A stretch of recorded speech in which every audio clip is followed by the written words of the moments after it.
bonjour à tous. Donc, je suis Marie-Pelote Varin. Donc, en effet, comme le disait Marie, je suis donc salariée du CJD, le Centre des jeunes dirigeants. Et au sein du CJD, donc, je suis responsable de projet et j'accompagne donc notamment nos bénévoles qui sont réunis en groupe de travail que l'on appelle les copiles. Et j'accompagne donc ceux qui sont sur la thématique coopération, donc c'est le sujet notamment qui nous intéresse ce soir, les sujets jeunesse et les sujets inclusion, diversité et égalité. Avant de commencer la présentation du CJD, je propose que Julien, peut-être tu te présentes aussi rapidement, comme ça, quand j'aurai fini, je te passerai la balle. C'est parfait. Donc, je suis Julien Dacosta, je suis dirigeant, membre du CJD depuis un peu plus de 15 ans maintenant. Et je commence à être un vieux JD. Et donc, j'ai deux structures, une imprimerie qui s'appelle l'imprimerie partagée, qui est très engagée sur les questions de transition environnementale, notamment sur les questions d'EFC, économie de la fonctionnalité et de la coopération. Et une autre structure que j'ai créée il y a 4 ans maintenant, qui s'appelle Debunk et qui fait de l'accompagnement et de la co-intervention pour des organisations sur les questions de coopération territoriale et de transition économique. Voilà. Merci beaucoup. Juste, pardon, je me permets. Déjà, désolée les slides ont un peu bougé. C'est indépendant de ma volonté. Je vais être plus disciplinée pour la suite. Et juste pour informer l'audience, les questions, on va les prendre plutôt à la fin.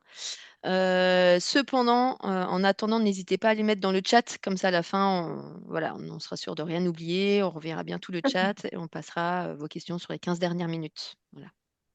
À Et, toi, Marie. et- Attends, Marie, je fais une petite Oui. précision et que j'interviens là aujourd'hui en tant que bénévole du CJD j'ai été effectivement délégué national, co-délégué national du COPIL Coopération et maintenant je m'occupe uniquement du déploiement de Galilée, dont on va parler ensemble tout à l'heure. Voilà. Merci Julien. Donc, pour présenter rapidement le CJD, si jamais vous ne le connaissez pas, donc le CJD, Centre des jeunes dirigeants, est donc une association loi de 1901 qui a été créée en 1938 par un monsieur qui s'appelle Jean Mersch. Et donc, c'est une association indépendante et apartisane qui aujourd'hui regroupe un peu plus de 6000 dirigeants et dirigeantes d'entreprises en France, mais aussi sur des territoires à l'étranger, en Europe, mais aussi un peu plus loin, notamment dans l'océan Indien avec Madagascar, l'île Maurice, la Réunion, enfin voilà. Et donc le but du CJD, c'est vraiment d'être un action tank qui repose en fait sur la force du collectif dans les territoires. Et le but, c'est de défricher des idées, d'expérimenter, de développer de nouvelles approches pour les dirigeants de l'entreprise et questionner un petit peu nos manières d'agir pour ensuite bâtir des entreprises plus responsables, plus durables et plus agréables pour mettre donc l'économie au service du vivant. Ça, c'est vraiment notre mantra. Et donc pour ce faire, comme vous pouvez le voir à l'écran, on a plusieurs piliers. Réfléchir pour anticiper, se former pour progresser, expérimenter pour innover, s'engager pour influencer, développer pour pérenniser. Euh, et tout ça s'inscrit aussi dans un besoin de nos adhérents, en fait, de pouvoir échanger entre pairs, échanger pour rompre la solitude du dirigeant, échanger pour innover, échanger pour être un meilleur recruteur, pour être un meilleur manager. Voilà, tout ça, c'est un petit peu ce à quoi on s'occupe au sein du CJD. Et du coup, Marie, tu peux passer à la slide suivante. Au niveau de nos valeurs, nous, on a vraiment des valeurs humanistes, je dirais. Vous les voyez, voilà, c'est la responsabilité pour laisser aux générations futures un monde où il fait bon vivre, la solidarité pour donner autant que recevoir, la loyauté pour l'honnêteté et la confidentialité des moments qui sont partagés au sein du réseau, et le respect de la dignité humaine et la conviction profonde donc que l'homme est bon. Après, de manière administrative, on va dire, de notre mouvement, donc on a le CJD tête de réseau, donc celui qui est donc mon employeur. Mais après, il y a vraiment un maillage territorial très important. Et vu qu'on a 16 CJD régions et 128 sections locales, c'est globalement soit c'est des CJD plus le nom de la ville, par exemple le CJD Nantes, le CJD Lyon, ou alors des grandes zones C'est géographiques. des codes d'Opale. Voilà, c'est ça. Donc Julien fait partie Côte d'Opale quand il y a pas, quand nos membres, donc les JD, les jeunes dirigeants, sont un peu plus éparpillés sur les territoires.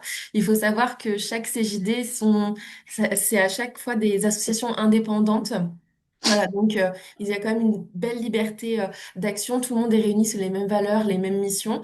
Il y a quand même des orientations qui sont données par le CJD tête de réseau. Mais après, ça laisse quand même aussi nos sections locales d'avoir des projets de mandat qui sont divers et variés et qui font la richesse de notre mouvement. On a beaucoup d'événements sur l'année, sur tous les territoires. Donc, voilà, des événements de formation, des événements plénières, des événements de travail qu'on appelle des commissions en interne. Donc voilà. Et vraiment, on se positionne aussi comme étant l'école du dirigeant. Vous voyez, on a un peu plus de 70 000 heures de formation. On a vraiment tout un pôle formation au CJD où vous pouvez être formé sur des sujets vraiment divers et variés, très pragmatiques, très orientés business, comme des choses beaucoup plus axées sur le développement personnel. Voilà. Et on a des parcours donc très spécifiques aussi qui sont un peu des équivalents MBA. Donc on a Copernic et donc Galilée pour lequel Julien va exposer le propos tout à l'heure. Euh, Tu peux passer la slide aussi pour vous en dire rapidement sur la typologie de personnes que l'on a en termes d'adhérents. On a 32% de femmes et 68% d'hommes. Il faut savoir que par rapport à l'écosystème, c'est quand même une proportion très importante. Enfin, les femmes sont très bien représentées dans notre mouvement par rapport au nombre de dirigeants en France. Donc voilà, elles sont très engagées aussi au sein du CJD. Et puis après, vous avez les chiffres sur à peu près les secteurs. Je ne vais pas rentrer un peu plus dans le détail, mais ça vous donne comme ça un petit aperçu. Et donc, voilà, depuis le début, hein, le CJD est une association engagée. Voilà, on a produit des petits livres pour expliquer un petit peu l'histoire de notre engagement, mais c'est vraiment un engagement quotidien, que ce soit donc de notre comité exécutif et de tous les membres, tous nos adhérents. On a aussi la chance de travailler pour être écouté par comment dire, nos dirigeants au niveau de l'État, donc le pouvoir exécutif. Il peut être auditionné à l'Assemblée nationale. On est en relation avec des ministres ou alors les administrations vraiment qui restent des ministères. Donc voilà, notre position fait que on est source d'innovation et de propositions pour pour faire bouger les choses. Et du coup, Marie, si tu passes concrètement, en fait, ça se traduit par certains éléments. Là, sur les éléments récents, voilà, on est précurseur sur les dirigeants d'entreprise qui expérimentent la semaine de 4 jours. Maintenant, on parle beaucoup de performance globale, mais en fait, au CJD, ça fait 22 ans qu'on en parle. Ça fait 22 ans que nos adhérents, ils sont picousés à ce concept. Voilà, on lance beaucoup d'expérimentations. La dernière qui vient de se clôturer, c'est sur les méthodes de négociation collective en entreprise. Et si tu veux encore après, Marie, voilà, là, vous avez un petit peu un panel de plusieurs prises de position militantes qui ont été portées par le CJD. Voilà, avec par exemple la formation d'alternance dès 1975, ou alors la loi sur les 35 heures, où on a été vraiment acteur à ce niveau et limite au détriment peut-être même du mouvement d'après ce que j'ai compris de certains JD qui sont là depuis très longtemps. Donc voilà, le CJD c'est un petit peu le troublion des mouvements patronaux, comme on aime bien le dire. Et voilà à peu près pour le panorama du CJD. Du coup, je passe la parole à Julien qui va vous présenter Galilée. Merci Marie. L'autre Marie, est-ce que tu peux me dire combien de temps j'ai à partir de maintenant, que ce soit bien Nous, cadré? on est parfaitement à l'heure, donc 10 minutes, si ça te va. C'est parfait. Allez. Merci beaucoup. Donc, je vais vous parler du dispositif, hein, du parcours Galilée et du dispositif de construction autour de ce parcours. Ce que je vous propose là dans la thématique qui nous intéresse, c'est pas, je ne vais pas rentrer dans le détail de ce que contient Galilée, puisque il s'adresse en particulier aux JD, mais plutôt vous parler des intentions, de ce qu'on cherche à faire avec ce parcours et de comment ça vient questionner la manière dont on finance les entreprises et les difficultés ou les points communs qu'on peut rencontrer ensemble. Donc Galilée, c'est un parcours qui a pour vocation de effectivement générer des dynamiques de coopération. Pourquoi? L'intention principale, c'est de permettre aux entrepreneurs et aux organisations au sens un peu plus large euh, d'intégrer réellement les enjeux environnementaux et sociaux dans leurs activités. On part du principe que la RSE est intéressante pour les entreprises, mais que si on s'attaque pas au modèle économique, et ça devrait plaire à Madame Sampels, au modèle économique des entreprises, ben en fait, il y a des enjeux qu'on ne va pas réussir à dépasser et qui permettront pas finalement des transformations suffisantes pour réellement traiter les enjeux environnementaux et sociaux. Et donc, on a imaginé un dispositif qui permet aux dirigeants d'engager des transformations sur leur territoire. L'objectif, c'est de, comment je pourrais vous dire ça, de permettre aux dirigeants d'engager, d'innover sur les questions sociales et environnementales. Je vous prends un exemple concret. Si je suis dirigeant et que je traite une thématique autour de la préservation de l'eau, en fait, il y a de grandes chances que je ne puisse rien faire tout seul.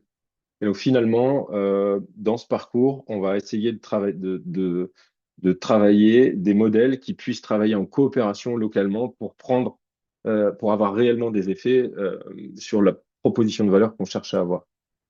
Et donc, on a créé le dispositif. Est-ce que tu peux euh, parler? Ouais, on peut passer les deux prochaines slides. Celle-là aussi. En fait, voilà, l'enjeu, ça va être de dire, est-ce qu'on peut trouver des modèles économiques qui consomment moins de ressources, à la fois humaines et moins de ressources matérielles. Et donc, il y a un levier principal qui est comment est-ce qu'on peut mettre dans nos modèles économiques des dynamiques servicielles.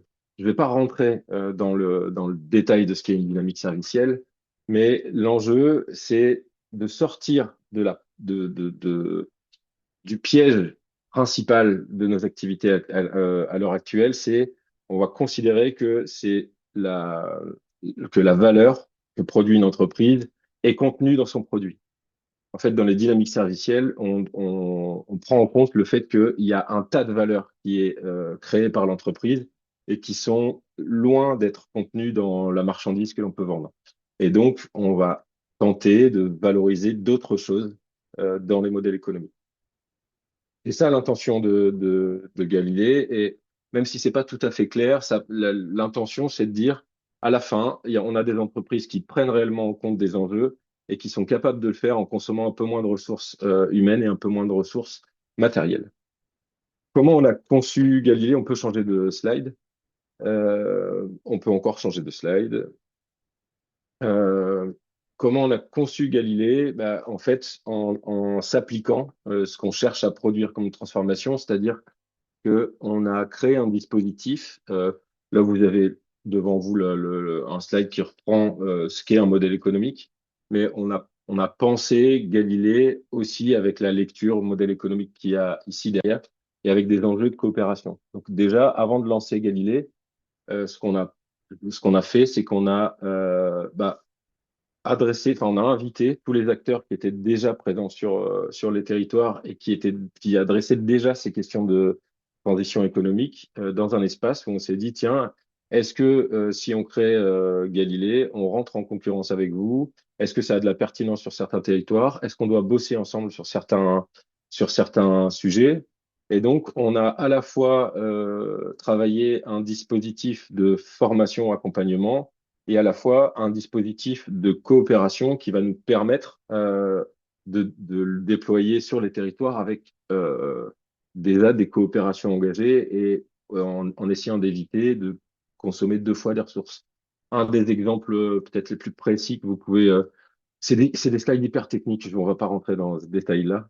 Un des exemples que je peux citer, c'est par exemple, il y a la Convention entreprise climat qui lance beaucoup de parcours CEC et qui adresse à peu près les mêmes publics que nous. Donc en fait, on a discuté ensemble pour savoir est-ce qu'on fait la même chose réellement ou est-ce que ce qu'on fait est complémentaire, est-ce qu'on a intérêt à travailler ensemble? Bah, sans rentrer, sans spoiler ce qui s'est dit, finalement, on s'est rendu compte que les deux dispositifs étaient extrêmement complémentaires, qu'on avait largement intérêt à euh, parler d'une même voix et à faire en sorte que les dirigeants qu'on adressait puissent adresser les deux dispositifs en fonction de leurs besoins réels. C'est la slide d'après, je crois, qui m'intéresse le plus. Ça, c'est le parcours de Galilée. On va dire que on va faire passer le dirigeant par un certain nombre de transformations. Genre, bah, on va changer de paradigme, on va questionner ce qui est une ressource immatérielle, on va questionner ce qui a la valeur, ce qui a de la valeur. Qu'est-ce que c'est la sobriété dans une transformation d'entreprise? Et puis, c'est quoi un modèle qui prend comme stratégie la coopération plutôt que la compétition? Et donc, on a un dirigeant et une organisation qui vont petit à petit d'abord changer de regard et ensuite changer leur mode d'action. Est-ce qu'on peut passer à la slide d'après? Et donc, ce qu'on a mis en place pour le dirigeant, c'est de dire, à partir du moment où le dirigeant commence à changer sa manière de voir les choses, finalement, bah, il s'isole lui-même dans son environnement. C'est-à-dire que il a une lecture de ce que doit être la transition qui est différente de son cadre direct, enfin de ce qu'il peut rencontrer sur son territoire. Et donc, il a besoin d'être accompagné. Et donc, on a pensé un dispositif régional qui est réellement au soutien de sa transformation, avec le, la- un référent territorial qui est présent en plus des sections et des régions locales, et une supervision notamment qui permet de soutenir le dirigeant quand il est bousculé à la fois dans sa propre représentation ou à la fois dans les difficultés qu'il peut rencontrer dans son entreprise ou dans son écosystème. Et ouais, je pense que pour cette phase-là, c'est plutôt bien. L'enjeu, en fait, pour nous, ça va être de dire sur la question du résultat, c'est qu'on va avoir des dirigeants qui se rendent compte que, ben, en fait, pour réellement adresser leurs propositions de valeur, pour réellement avoir des impacts, bah, il y a de fortes chances, quasiment 100%, qu'ils doivent rentrer en coopération avec des acteurs de leur territoire. Prenez l'exemple de l'eau. On a une dirigeante qui était un bureau d'études de sol, qui avait pour vocation de faire des études dans le but de préserver la qualité de l'eau, mesurer et préserver la qualité de l'eau. Quand elle a suivi le parcours, au final, elle se rend compte que les études sont peu utilisées, donc l'impact est assez faible, et qu'elle a besoin, finalement, si elle veut participer, elle, à, à, à la préservation de l'eau sur son territoire, elle va avoir besoin de s'adresser aux agriculteurs, aux acteurs publics locaux pour en fait engager des changements de comportement finalement. Et donc ça, elle ne peut le faire que en engageant de la coopération entre agriculteurs qui sont sur un même territoire. Eux, ils disent bassin versant, mais c'est pas très, c'est un peu technique. Et elle va avoir besoin d'engager des coopérations avec les collectivités locales. Le problème, c'est que du coup, on a des investissements et on a des natures de financement qui sont nouveaux. C'est-à-dire qu'on va, pour pouvoir créer des coopérations, on va devoir travailler la confiance qu'il va y avoir avec les agriculteurs. On va devoir investir dans des dynamiques de coopération, c'est-à-dire des temps d'animation, des temps de maturité coopérative. On va devoir finalement faire des investissements qu'on va appeler des investissements immatériels. Les dirigeants sont prêts à le faire. On a plusieurs dirigeants qui sont convaincus de la nécessité de le faire, mais on est quasiment en incapacité de trouver des acteurs du financement qui soient capables, même s'ils ont des belles intentions, capables de financer ce genre de choses. S'il n'y a pas de l'investissement matériel ou de l'investissement entre guillemets classique, en fait, on n'est pas capable de créer une dynamique de financement qui va soutenir cette dynamique économique.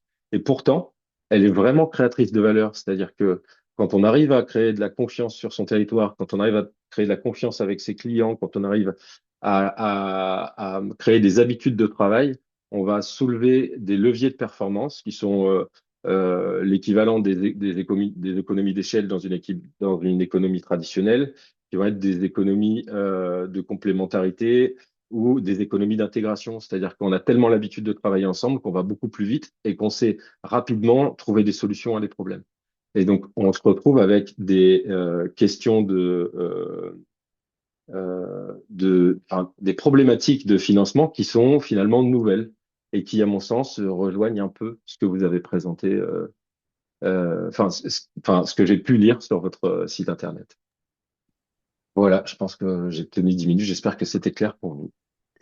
C'était super, merci beaucoup Julien. Et effectivement, il y a Merci. plein de choses qui résonnent très certainement avec l'opération Milliard et les enjeux Voilà. soulevés essentiellement sur les territoires. Merci beaucoup. Alors, je Allez, vais faire... Oui, je vais prendre juste 2 secondes parce que j'ai oui, bien effectivement sûr. oublié de dire une chose. Dans Galilée, en fait, c'est une coopération entre plusieurs écoles de pensée.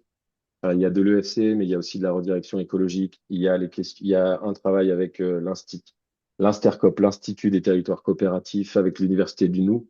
Et donc, il y a une douzaine d'acteurs qui participent à la création du contenu. Et dedans, il y a effectivement la question de la robustesse qui est travaillée, qui est l'objet du premier module. Voilà. Superbe. Merci Merci. beaucoup. On reprendra d'autres questions Mhm. à la fin avec grand plaisir. Sylvie, je vous laisse la parole pour nous parler de toutes les actions du Club des entrepreneurs du Pays de Grâce. Merci Avec, beaucoup. avec plaisir. Bonsoir à tous. Donc, le Club des entrepreneurs du Pays de Grâce, on est une association loin 1901 qui a été créée il y a 28 ans. Et vous voyez là que dans la signature, on met Pays de Grâce, pays de la post-croissance. Et donc, je vais vous expliquer comment on est arrivé à cette ambition. Je vais passer à la slide suivante.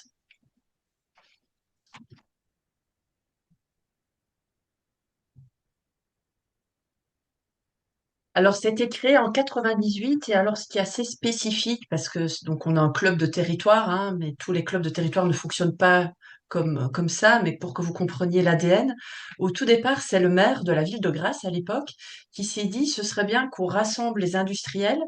Hein, donc au niveau de Grasse, vous savez, il y a beaucoup de parfums, d'arômes, cosmétiques, santé, bien-être. Il y a toute une filière là qui est très importante au niveau international. Il y a encore beaucoup d'industriels. Et le maire, à l'époque, s'est dit, si on mettait les industriels ensemble, est-ce qu'ils pourraient contribuer à l'attractivité et au développement du territoire? Donc ça a été la première étincelle. Et assez vite, ce qui s'est passé, c'est que les industriels donc se sont mis ensemble, mais c'est une association qui est restée apolitique. Donc elle est dans le conseil d'administration, il n'y a que des chefs d'entreprise, avec cette volonté de dire comment ensemble on peut agir pour le territoire. Donc à la fois on est apolitique et à la fois on est en partenariat avec les collectivités territoriales, notamment la communauté d'agglomération du Pays de Grâce qui a été créée entre-temps depuis la création du club.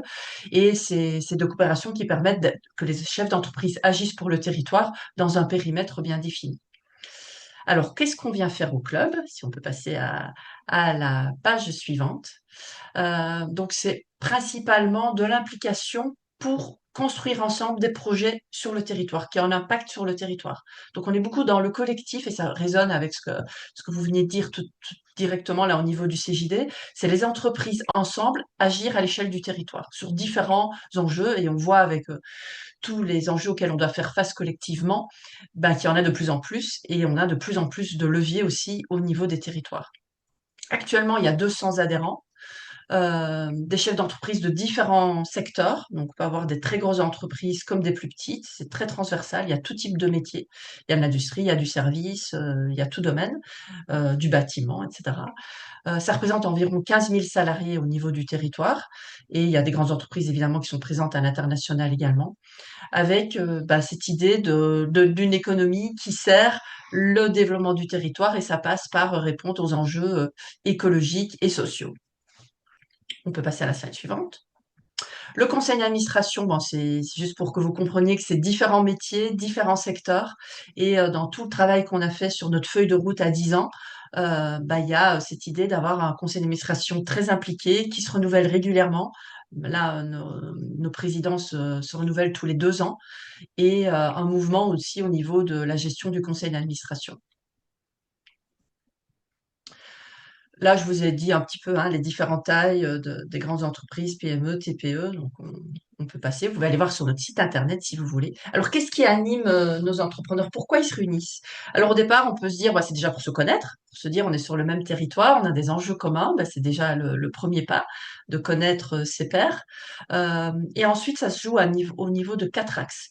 Il y a cette notion de réfléchir ensemble, de tester des nouvelles manières d'agir, de transmettre et de développer les compétences et de coordonner des actions sur le territoire. Alors là, je ne vais pas vous citer tous les types d'exemples qu'on a, mais ça peut aller de l'économie circulaire. Donc là, on a un programme qui s'appelle Resource, qui vise à mutualiser les ressources, voir toutes les solutions qu'on peut mutualiser entre les entreprises bah, pour agir sur l'économie circulaire. Ça peut aller de communautés qu'on a créées comme Grâce Expertise, qui est une marque collective qui a été co-créée en intelligence collective pour rassembler tous les acteurs de la filière, parfum, arômes, cosmétiques, santé, bien-être, avec des engagements. C'est de se dire, ça veut dire quoi avoir une expertise à Grasse? C'est quoi l'écosystème de Grasse? Et donc, ça a été construit avec des engagements. Il faut créer de l'emploi, il faut valoriser les savoir-faire, il faut soutenir l'agriculture locale. On sait que l'agriculture n'est pas toujours l'acteur le plus facile pour pouvoir vivre de son activité. Et donc, la Grasse Expertise œuvre aux côtés des acteurs qui sont actifs sur le territoire pour l'agriculture. Et donc, les adhérents s'engagent à soutenir l'agriculture locale. Une rose, une caresse, par exemple, c'est une action de récolte des fonds pour les personnes qui souffrent d'un cancer et qui sont traitées à l'hôpital. Et là, on se mobilise. Il y a une journée de cueillette de roses. Si vous voulez venir, c'est le 17 mai. Ce sera magnifique. Et c'est un échange de don contre don. On a plus de 30 bénévoles qui offrent des ateliers. Ça peut être des soins, ça peut être des conférences, des bougies parfumées. Il y a des ateliers pour les enfants, etc. Et en échange, il y a un don qui est que les personnes puissent bénéficier des soins gratuitement. Donc, il y a plus de 3000 soins qui sont donnés à 2000 personnes. Et les entreprises se mobilisent comment? En étant mécènes de la journée, en rajoutant leur logo et en permettant de pouvoir offrir ces soins gratuits. Après, on a une communauté grâce à la tech, on agit sur le sport. Enfin, voilà, il y a différents domaines. On peut passer à la slide suivante. Donc, évidemment, travailler en écosystème. Donc, il y a beaucoup d'acteurs autour de nous, que ce soit au niveau des financeurs, des associations professionnelles aussi des différentes filières, les institutions publiques, le tissu associatif, les médias, voilà, au niveau de l'enseignement. Là, on a un nouveau programme qui démarre sur les jeunes et entreprises, parce qu'on se rend compte du décalage qu'il peut avoir entre nos jeunes et les entreprises qui essayent de recruter. Donc là, on est en train de mobiliser les différents acteurs d'établissements scolaires du territoire. Ils sont quasi tous autour de la table, des écoles d'ingénieurs en passant par les Mm. lycées. et les écoles de parfum, etc. Et ensemble, on est en train de voir comment on va pouvoir mieux coopérer ensemble, notamment pour la transition, parce que c'est ce qu'on dit toujours, si on fait tout ce travail d'imaginer même le défi post-croissance, ben c'est pour les jeunes, donc autant les impliquer dès maintenant dans des projets avec nos entreprises. Alors, au niveau des labellisations qui existent sur le territoire et auxquelles le club contribue ou est partie prenante, donc il y a la French Tech Côte d'Azur, on est animateur, donc on l'appelait Grâce à la Tech, on aime bien les jeux de mots avec grâce, Grâce à la Tech qui rassemble tous les startups et là, le thème qu'ils ont choisi cette année, c'est la robustesse. On a 2 co-leaders, pour chaque atelier, on a chaque fois 2 co-leaders qui sont des entrepreneurs et qui choisissent les thèmes pour embarquer les différents acteurs. Les savoir-faire liés au parfum qui sont reconnus au patrimoine culturel immatériel de l'humanité par l'UNESCO. Et donc, on contribue, nous, par certaines actions à cette reconnaissance. Le territoire aussi est reconnu aussi French Impact, et nous, donc, il y a des actions qui ont pu rentrer dedans, territoire d'industrie aussi. On a certaines actions qui sont du coup labellisées dans ce cadre-là. Régénérazur, c'est un programme qu'on porte avec Lumia, où je travaille mon autre mi-temps pour comment contribuer à la régénération socio-écologique sur le territoire. Et là, on a fait une étude au niveau du centre hospitalier de Grasse, de dire comment si le site de l'hôpital se réaménageait en lien avec le vivant, bah, ça voudrait dire quoi? On a étudié 44 scénarios qu'on a chiffrés. Le PTCE, donc on est reconnu PTCE émergent, qui est un programme au niveau national, et le PAT, où on a contribué, on a mené tout un programme avec le FEADER.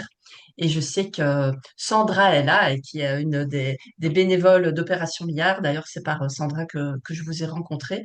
Euh, et voilà, de comment, à l'échelle d'un territoire, parce que l'alimentation, c'est clair que les leviers d'action sont vraiment à l'échelle territoriale. Et on a de grands chantiers là-dessus et beaucoup de travail pour pouvoir, vous imaginez, avoir une autonomie alimentaire sur le territoire. En tout cas, on y œuvre avec nos entreprises pour les sensibiliser, pour qu'ils sensibilisent les salariés. On a créé par exemple une AMAP aussi avec le club et les acteurs autour de nous pour le soutien à l'agriculture locale et les paniers donc qui sont livrés aux salariés. Et ensuite, la slide suivante, ce sont les différentes structures qu'on a confondées. Donc, le club, en fait, moi, j'y souvent qu'on est incubateur de projets collectifs. Donc, il y a, par exemple, les Fleurs d'Exception du Pays de Grâce, qui est une association de producteurs de plantes en parfum, produits en bio. Et on a aidé à ce que l'association émerge. Et l'association est gérée que par des producteurs de plantes à parfum.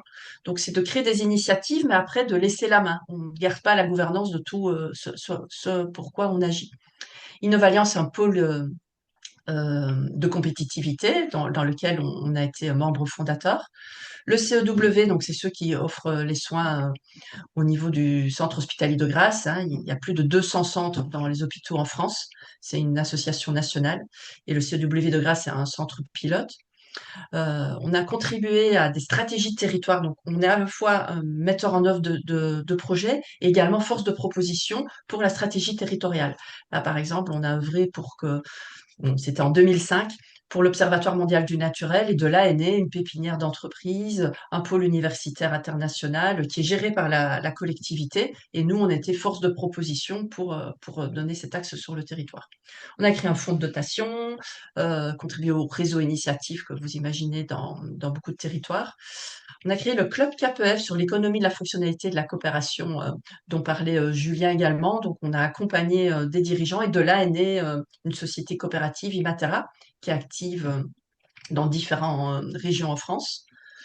Coop La Meute, donc ça, c'est émergé d'un événement qu'on a organisé sur l'alimentation, où là, c'est un système de coopérative où il y a des bénévolats qui contribuent à la distribution, et une maison des assistantes maternelles interentreprises, c'était une des premières en France, euh, où du coup, les entreprises sont impliquées dans le maintien des lits au niveau de la MAM.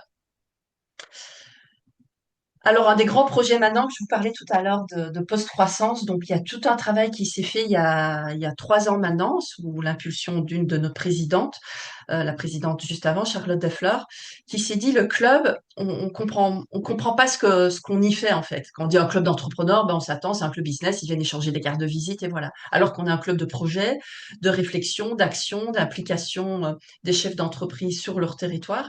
Et donc, on a fait tout un travail interne on a fait appel Il y a beaucoup de bénévolat au club de par nos adhérents. Donc, on a demandé qui parmi nos adhérents ont des compétences en communication, parce qu'au début, on s'est dit il faut qu'on change le nom du club. Et puis, en fait, on s'est rendu compte que ça se jouait pas au niveau du nom, mais que ça se jouait sur l'intention, sur vers où on veut aller, c'est quoi qu'on défend, etc. Et donc, il y a une feuille de route qui a été écrite. Vous pouvez la trouver, elle est téléchargeable sur notre site internet. Plus de 50 adhérents ont été mobilisés dans différents ateliers pour dire, pour nous, c'est vers quoi on veut aller. On parle de post-croissance. Donc, la post-croissance, c'est beaucoup en lien aussi avec tout ce qui est robustesse, c'est de se dire, on peut pas continuer avec nos modèles d'aujourd'hui dans un monde de ressources limitées. Donc, il va falloir revoir ça. Et donc, oui, je vois que vous dites que c'est courageux. Je vous confirme que c'est courageux parce qu'on n'est pas compris par tout le monde. Quand on dit post-croissance, on fait peur, hein. On fait peur à beaucoup d'entreprises. Mais on a décidé d'assumer, d'ouvrir le débat. Donc, il y a beaucoup de débats là-dessus. Et donc, c'est dans la signature du club. Maintenant, on l'utilise pas dans chaque événement parce que le but, c'est d'embarquer et c'est pas de froisser, c'est d'embarquer tout le monde. Et au moment où, quand on a travaillé sur la feuille de route, on s'est posé la question, est-ce qu'on travaille que avec ceux qui sont convaincus ou est-ce qu'on embarque tout le monde là où il est, dans son évolution, dans son business, dans les limites de son marché, dans ses difficultés, etc. Et la décision qui a été prise, c'est d'embarquer tout le monde là où il est, avec du coup différents curseurs, et d'embarquer, de donner envie. Donc évidemment, le défi est grand, mais on avance chacun au rythme qu'on peut. Et donc la post-croissance, c'est de revoir nos modèles, hein, à la fois économiques, à la fois de gouvernance et deux indicateurs.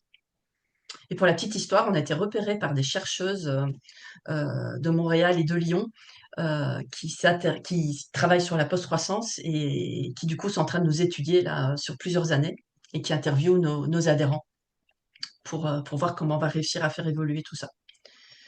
Et donc, une des manières d'incarner ça, ça va être de créer un lieu, donc le pôle d'innovation. Alors, on n'a pas encore le nom exact, mais c'est d'avoir un lieu fédérateur où les dirigeants peuvent venir parce qu'ils ont besoin de monter en compétences, ils ont des besoins de voir par quel bout on le prend, de partager. C'est au cœur du club, c'est de partager les expériences, les retours d'expérience, ce qui marche pas.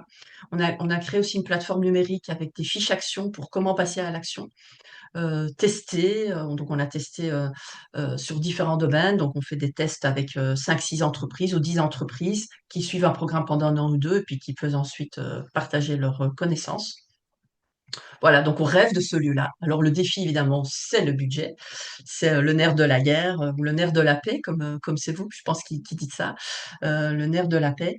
Et donc voilà, on œuvre, on s'est fait accompagner maintenant pour pouvoir aboutir à ce projet qui parle à beaucoup de personnes. On est en train d'appliquer les collectivités, les associations locales.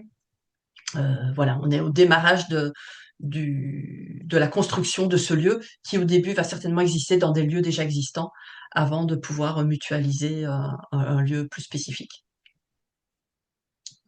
Et donc, on sera ravis de vous accueillir quand on aura avancé sur ce pôle, parce que le but, c'est évidemment pas que ça serve que le territoire, hein, que ça fasse ressource.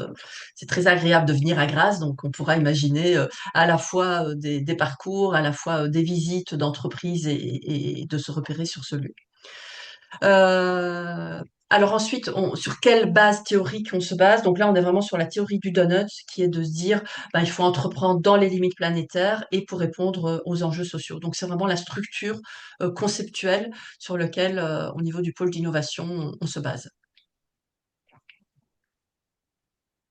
Voilà, et ça c'est mes coordonnées. Si vous voulez échanger, il y avait la question, vous disiez Marie, c'est si on est sur son territoire et qu'on veut se rapprocher d'un club d'entreprise, si vous n'êtes pas sur le Pays de Grâce ou aux alentours, c'est déjà se renseigner sur l'intention en fait des clubs, parce que des clubs d'entreprise, il en existe de toutes sortes. C'est quoi l'ADN, c'est quoi qu'ils veulent faire, et là très vite vous comprendrez si ça correspond à vos envies ou pas. Il y a beaucoup de CJD aussi partout. Donc voilà, c'est de se renseigner vraiment sur les... Et sinon, c'est de créer votre propre club, hein. Ça a démarré avec des industriels, ça peut être différents profils qui se retroussent les manches. Il suffit de 4-5 personnes motivées pour démarrer des actions de ce type-là sur les territoires. Voilà. Super. Merci beaucoup Sylvie, super intéressant et inspirant, je trouve. J'imagine que vous êtes bien identifié dans votre écosystème régional, territorial, par toutes les parties prenantes. et que vous Bah, de plus serez... en plus en ayant assumé, quoi, en ayant fait ce travail de communication et en ouais, assumant plus. On était déjà repéré un peu sur les RSE et tout ça, mais là maintenant, oui, c'est mieux quand c'est dit. ouais. Églantine demande comment vous êtes perçue par votre CCI. La CCI, oui, elle est basée à Nice. Ben, il peut avoir des projets en commun, là, notamment sur l'écologie industrielle et territoriale. On a quelques projets voilà, sur lesquels on peut travailler ensemble. Et moi, j'ai une question. Est-ce que vous avez identifié d'autres clubs d'entrepreneurs ailleurs en France qui ont un ADN un petit peu similaire? Est-ce qu'il y a des échanges, de l'inspiration interrégionale ou ça, c'est pas... Déjà, vous travaillez votre feuille de route et c'est déjà bien. Oui, c'est ça. Il y en a pas Mhm. directement. Après, on peut avoir des échanges par rapport à un projet spécifique. On peut avoir des échanges sur un thème. On sait que d'autres territoires ont déjà travaillé là-dessus et donc on échange sur des thèmes particuliers. Mais il n'y a Ok. pas directement. D'ailleurs, on avait été étudié sur notre modèle, parce que c'est vrai que le modèle est assez particulier et où on part en fait d'une idée d'un dirigeant ou d'un besoin du territoire. On regarde s'ils sont trois, quatre dirigeants à porter le même besoin, et puis on fait des ateliers en intelligence collective pendant un an et demi, pour passer de l'idée au Hmm. projet. Ok. Pardon, je me permets Cofinancement encore une... public-privé, quoi. Ouais. Je me Mhm. permets encore une question émanant de moi, pardon. Après, on regardera ce qui se passe dans les chats. Quand on avait discuté auparavant, vous m'aviez parlé d'une une feuille de route à 10 ans, etc. Oui. Comment est-ce que vous arrivez à faire cette projection à 10 ans en commun, du coup, et du coup, quelque chose qui a dû avoir des grands piliers, une grosse structure, avec quand même des actions en dessous, et faire vivre justement les opportunités qui émergent sur une année, un besoin du territoire qui émerge, etc. Comment est-ce que vous faites cette feuille de route à 10 ans et ensuite comment vous arrivez à faire le lien avec le plus court terme? Mhm. On les a vraiment, on l'a vraiment basé sur les quatre axes dont je vous parlais, donc réfléchir ensemble, on est sur de la construction, ou expérimenter, ou monter en compétences ensemble. Donc on a ces quatre axes-là. Et après, c'est au niveau de nos ressources et de la stratégie, on fait des choix. On fait des choix parce qu'on peut pas être partout et on peut être sollicité aussi. Quand on est très ouvert comme ça en idées, en itération d'idées, on va là où on a les ressources, on fait des priorités. Il y a le conseil d'administration se réunit tous les mois, le bureau toutes les 2 semaines. Et donc, il y a beaucoup d'applications. Et comme ce sont tous des entrepreneurs, ils savent gérer des projets et des structures et des ressources. Et donc, c'est canalisé comme ça. Ok, super. Et après, il faut gérer notre frustration, ça c'est sûr. Parce qu'on voit, nous, le potentiel de tout ce qu'on peut faire, de tout ce qu'on pourrait faire, et de tout ce dont le monde et nos territoires ont besoin. Donc c'est vrai que c'est une vraie gestion, la frustration de ne pas pouvoir avancer aussi vite ou avec les moyens qu'on voudrait. Ok. Une question de Sarah, pardon. Avez-vous imaginé créer un fonds d'investissement multipartie prenante, public-privé, PTCE, avec les entrepreneurs du club pour financer et voir advenir des projets innovants et cohérents avec les besoins du territoire? Ok. Oui, on a créé un fonds de dotation qui s'appelle le fonds de dotation vivant, vivre et valoriser notre territoire. Et donc là, l'ambition, c'est vraiment d'aller chercher des fonds pour pouvoir financer les projets. Donc aujourd'hui, on arrive à avoir des projets qui permettent du coup de défiscaliser pour les entreprises. On passe par le fonds vivant, mais on aimerait le développer plus. Et ça, par exemple, quand vous me posez la question avec d'autres territoires, il y a d'autres territoires où il y a des fonds territoriaux qui sont très développés. Et donc là, on est plutôt en amorçage. On a démarré il y a quelques années, mais je pense que là, ça va s'accélérer parce qu'on a une nouvelle équipe qui va reprendre l'animation du fonds de dotation. Mais oui, on y croit beaucoup. Ok. Violaine rebondit sur une notion de frustration et demande si elle est plutôt liée au financement, au manque de temps humain, ou à l'implication ou à des enjeux de gouvernance. C'est plus d'avoir les moyens de nos ambitions. Hmm. Parce que des ambitions, on en a beaucoup. L'équipe, elle est très motivée parce que c'est des projets et en même temps, on est très, très proche des entrepreneurs qui ont des attentes aussi au niveau du club et qui sont contents de s'y retrouver. Donc, c'est plus on voit tout ce qu'ils font faire, on voit qu'on a du potentiel, c'est de trouver les moyens qui nous permettent d'agir. Donc, c'est de combiner ça. Hmm. Mon niveau gouvernance, ça va. Pour moi, on a vraiment un modèle. Enfin, moi, j'y crois vraiment beaucoup. J'ai la chance d'y travailler depuis 14 ans maintenant. Et c'est vrai que je suis vraiment convaincue que c'est un modèle vraiment efficient parce qu'on a l'agilité d'une association et en même temps on travaille avec des grosses structures et on est proche d'une collectivité territoriale qui a Mm. beaucoup de pouvoir d'action. Voilà. Après, il faut avoir l'ouverture des politiques, parce qu'à la fois, on est apolitique et parfois, on soutient, Mhm. on accompagne, puis parfois, on est le caillou dans la chaussure. Donc, il faut avoir aussi de l'ouverture des acteurs politiques sur le territoire. Super. Une question peut-être pour Julien. Merci beaucoup pour toute cette présentation du parcours Galilée.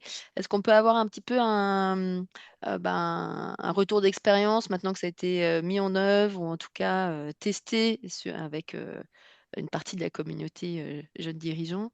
Quel est le retour? Est-ce que c'était facile d'engager des jeunes dirigeants pour se mettre dans le parcours? Qu'est-ce qui se passe à la fin?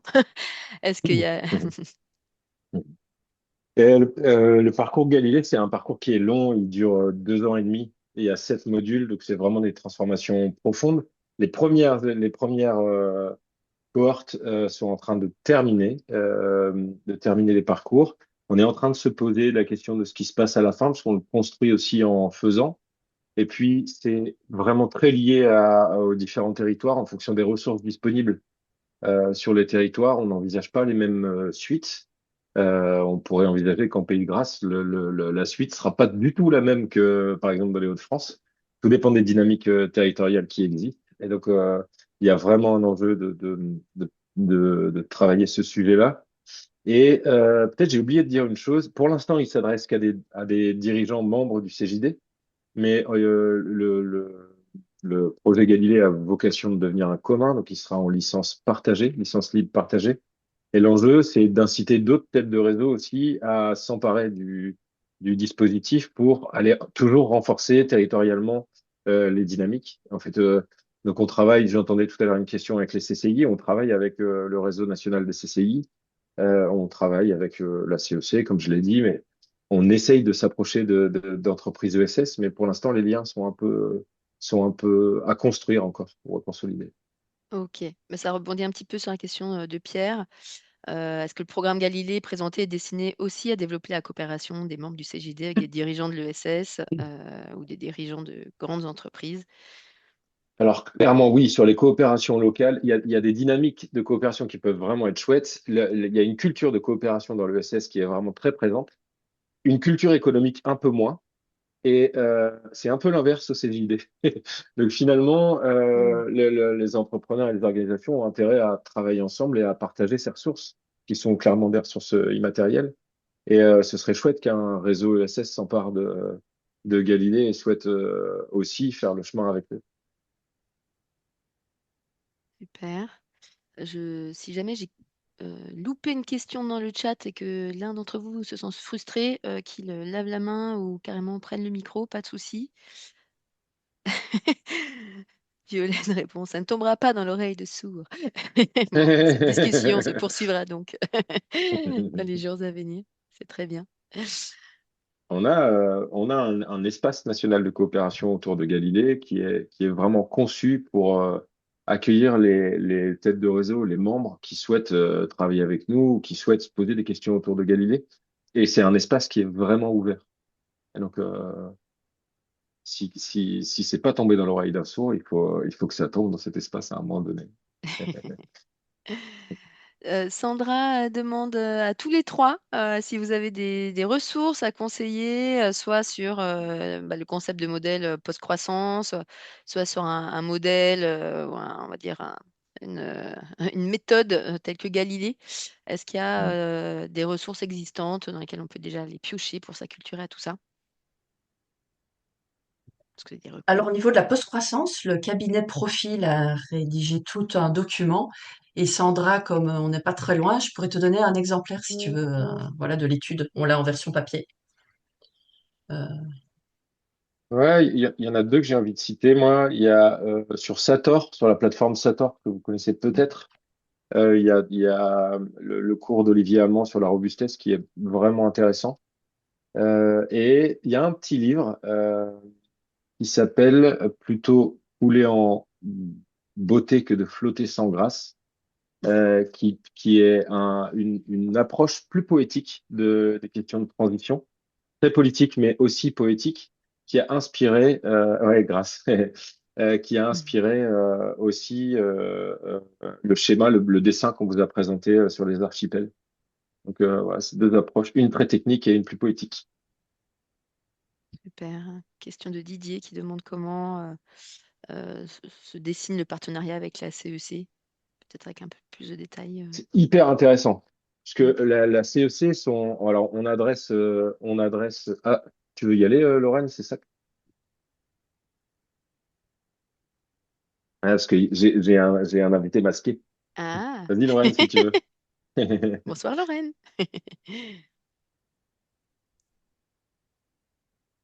On t'entend pas. Ah, je prends la question alors. Euh, donc c'est hyper intéressant parce que sur le papier, on est présent sur les mêmes territoires et on est concurrent direct. En réalité, on pourrait le présenter comme ça. Et en fait, on a des contacts, enfin, ils sont membres de l'espace de coopération. Ils travaillent de manière proche avec le CJD. Et finalement, on a tissé des liens assez forts autour de qu'est-ce qui nous rassemble et quelles sont réellement nos différences. Et donc, pour vous donner un exemple, en Pays de Loire, on a lancé chacun notre parcours. Plutôt que de le faire dans notre coin, en fait, on a tenté de parler d'une seule voix et on s'est à la fois à notre public cible et à la fois aux financeurs. Donc ça donne des dynamiques assez intéressantes, même si en réalité la CEC c'est quand même une grosse machine et donc il y a des ajustements réguliers qui doivent être faits en fonction des différents territoires. Mais au niveau national, que ce soit dans l'espace national de coopération ou dans l'espace partenariat que Lorraine qui a essayé de prendre la parole tout à l'heure, pilote, on a des terrains d'entente vraiment intéressants. Ça ne veut pas dire qu'il n'y a pas de tension, il y en a, mais elles sont mises au travail et ça se passe plutôt bien. Et au niveau du Pays de Grâce, il y a la CEC Provence-Méditerranée et on a le club a participé à la CEC, donc on est un des alumni CEC et on a là à ce jour 5 adhérents qui ont fait la CEC. Et pour nous, c'est vraiment très intéressant parce que du coup, ils viennent témoigner auprès des autres adhérents. Et là, maintenant, c'est notre président qui va faire la CEC avec son entreprise. Et comme c'est un travail de fond et de longue haleine, hein, parce que quand ils ont Mm. fini la CEC, ils sont à leur feuille de route, mais il y a encore toute la mise en œuvre derrière. Donc derrière, ça peut être de se retrouver avec des entrepreneurs sur son territoire pour pouvoir avancer ou entre JD, voilà, parce que derrière, il y a encore toute la mise en œuvre de la feuille de route à mener. Donc on est encore très peu en fait. La CEC, je crois que c'est 2000 entreprises, la CJD, c'est 6000, nous, c'est 200.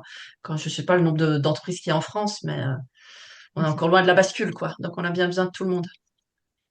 Mm. Et c'est rigolo parce que vous avez parlé d'Imatera et Oui, on travaille avec eux sur certains territoires où on n'a pas de club ou de structure identifiée. d'accord. Et c'est avec eux qu'on travaille les questions d'animation. Super. Bah, les Racines sont au club à Grasse, les Racines d'Imatara. Ça a démarré à Je Grasse. connais, je connais leur histoire. Mhm.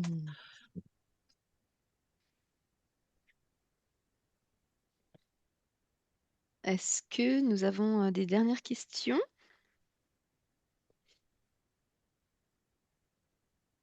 Merci beaucoup. Ah, Sandra, tu te lançais? Non, tu Non, te lances non, mais plus. si c'est la fin, je veux pas. Non, je me demandais en fait s'il y avait vraiment aujourd'hui des entreprises qui arrivaient à appliquer ces modèles là, en fait, ou si c'était encore en travail. En fait, je savais pas s'il y en a vraiment qui les ont intégrés totalement à leur fonctionnement. Ah, euh, je parle pour ma part et je vous laisse parler, Sylvie.